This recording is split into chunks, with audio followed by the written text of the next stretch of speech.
Hello friends, welcome to my kitchen. आज मी तुम्हाला गव्हाच्या पिठाची करंजी करून दाखवणार आहे.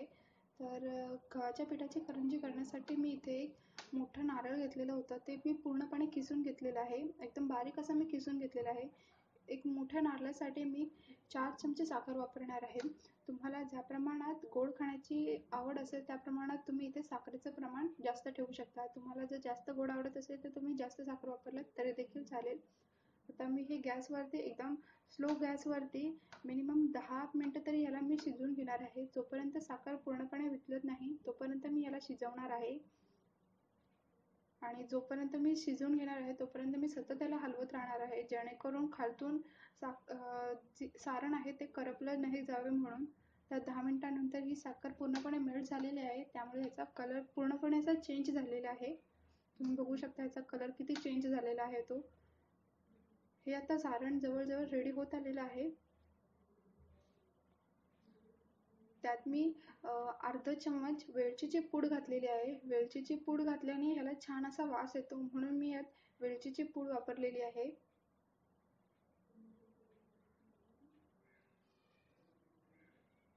वेलचीची पूड मी आता ह्यात व्यवस्थित एकत्रित करून घेते. आता त्यात मी पाव चम्मच तरी जायफळची पूड वापरणार आहे. मी ते डायरेक्ट जायफळ यावरती किसून घेते. मिनिमम पाव चम्मच जायफळची पूड मी इथे वापरलेली आहे. ही जायफळची पूड देखील मी यात व्यवस्थित एकत्रित करून घेते. जायफळ आणि वेलचीची पूड वापरल्याने त्याला छान असा वास येतो खाताना. तर हे सारण माझं जवळजवळ रेडी झालेलं आहे. हे सारण आता रेडी आहे माझं. आता दुसरीकडे मी 3 कप गव्हाचे पीठ घेतलेलं आहे आणि त्यात मी आता चवीप्रमाणे मीठ घातलेलं आहे. ज्या प्रकारे आपण चपातीचं पीठ मळून घेतो त्याच प्रकारे मी आता हे गव्हाचं पीठ मळून घेणार आहे. थोडं थोडं करून मी इथे मिनिमम 1 कप पाण्याचा वापर केलेला आहे.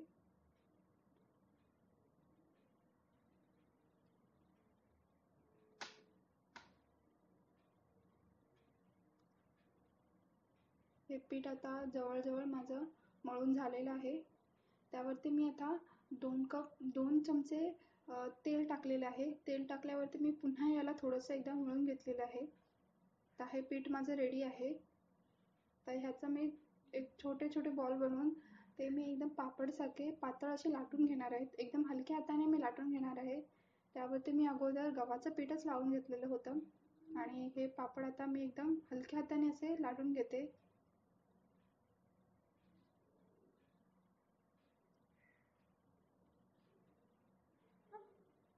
हे जेवढं पातळ होईल तेवढा देखील चांगला असतो. तर हे पीठ माझं लाटून झालेलं आहे. त्यावरती मी आता जे नारळाचं सारण बनवलेलं होतं ते सारण मी ह्यात घातलेलं आहे आणि मग मी साईडची कढई एकदम हलक्या हाताने अशी दाबून घेते.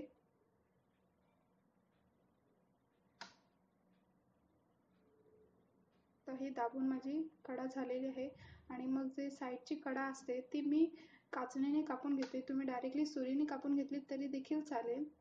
आता दुसरीकडे मी एका कढईमध्ये तेल गरम करत ठेवलेलं होतं. तेल गरम झाल्यावरती ही जी करंजी होती ती मी एकदम हलक्या हाताने ह्यात सोडून घेते. ही करंजी शिजायला जास्त टाईम लागत नाही. मिनिमम 2 ते 3 मिनिटांमध्ये ही शिजून लगेच रेडी होते. आणि एक साईड शिजल्यावरती लगेच दुसऱ्या साईडला पलटून घ्या. जास्त टाईम लागत नाही ही शिजायला. तुम्ही बघू शकता ही व्यवस्थित अशी फुगलेली देखील आहे. एक साईड ही 2 ते 3 मिनिटात रेडी होते आणि दुसरी साईड देखील मी अशीच 2 ते 3 मिनिटांमध्ये शिजवून घेणार आहे. तर ही करंजी माझी रेडी झालेली आहे. मी ही डायरेक्टली प्लेटमध्ये काढली तरी देखील चालेल किंवा टिश्यू पेपरवरती काढून घेतली तरी देखील चालेल.